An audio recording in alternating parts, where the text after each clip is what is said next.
Hello, welcome back, and thanks for joining me.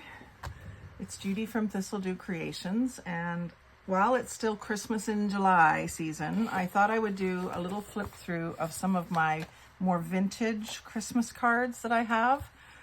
And I hesitate to craft with them because they are vintage.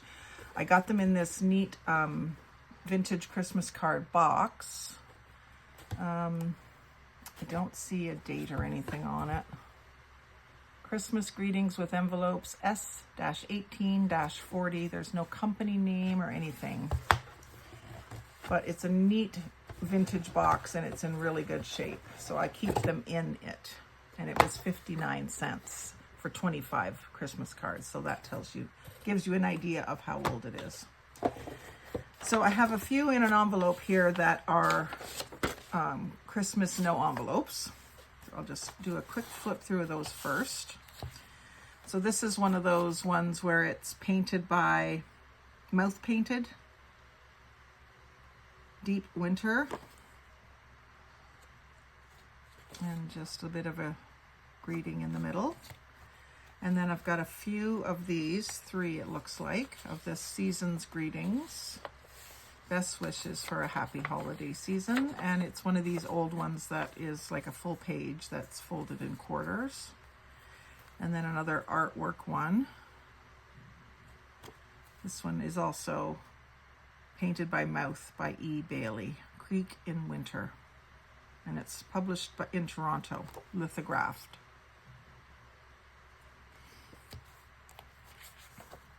We've got some angels in a Christmas pageant, it looks like. This one's been in a fist fight earlier in the week. It looks like.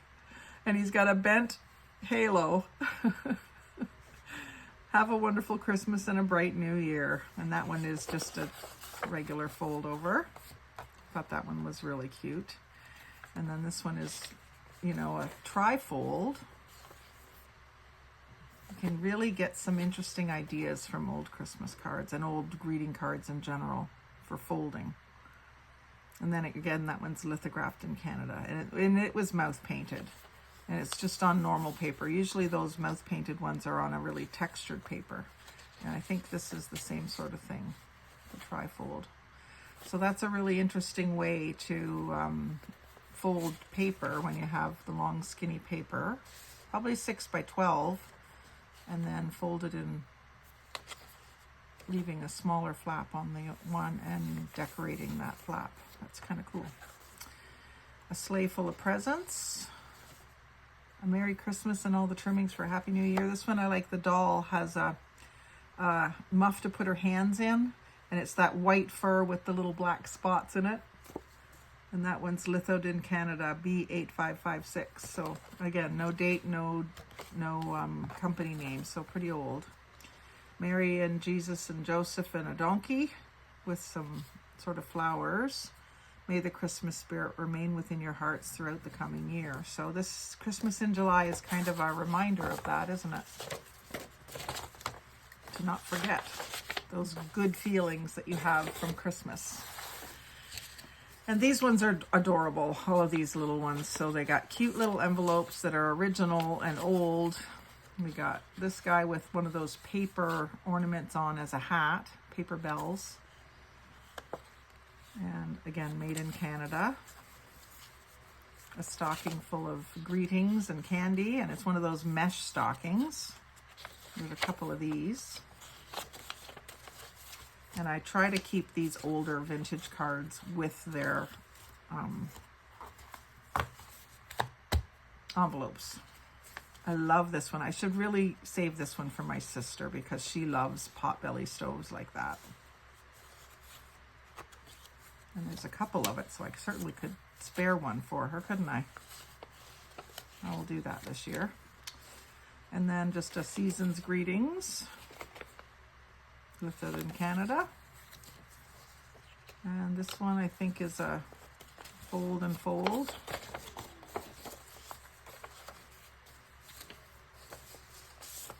That's the same one. Christmas wishes, fold and fold. You could write on the inside, you know, you could, if you were doing like a family letter or something, you could sign your name here, but you could write a letter in here. More than just a greeting, but more of a letter. Same old duet, but the words are mighty hard to beat. And this one is a little more complicated because of the way the cover is. We've got some red foil underneath this cutout of the book cover, so you can't really unfold that one. But you could tuck something in there. Maybe what I'll do this year is have sort of a promo where you can get one of these sent to you in Happy Mail. And that's a fold and fold. It has some embossing on it with silver. And then some bells. I love it when they have different colors of bells, not just red and green and silver. And then some candles with embossed snowflakes. That's it's either embossed with embossing powder like we have today, or maybe it was applied by machine or something, I'm not sure. The ones on the inside of the card are not embossed. And there's more candles with some holly. Unto you is born this day in the city of David a Savior, which is Christ the Lord. Luke 2:11. Not a big Bible thumper, but especially at Christmas, I like to read the story. And there's that same, Isaiah 9:6. For a child is born to us and a son is given to us. And that's a double fold. And I love the blue ones. This has the probably 3 wise men following the star. Yeah, behold, there came the wise men from the east.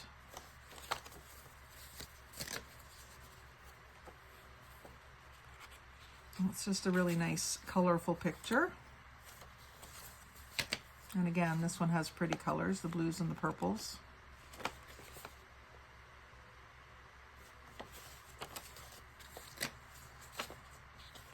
I like this one with the palm tree, and you can see that there's light shining up there.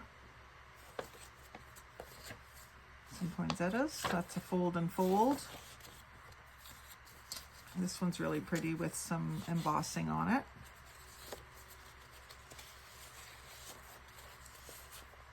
And that's a nice little arrangement. A couple of those. 3. And a Christmas tree. This one unfolds and unfolds again as well.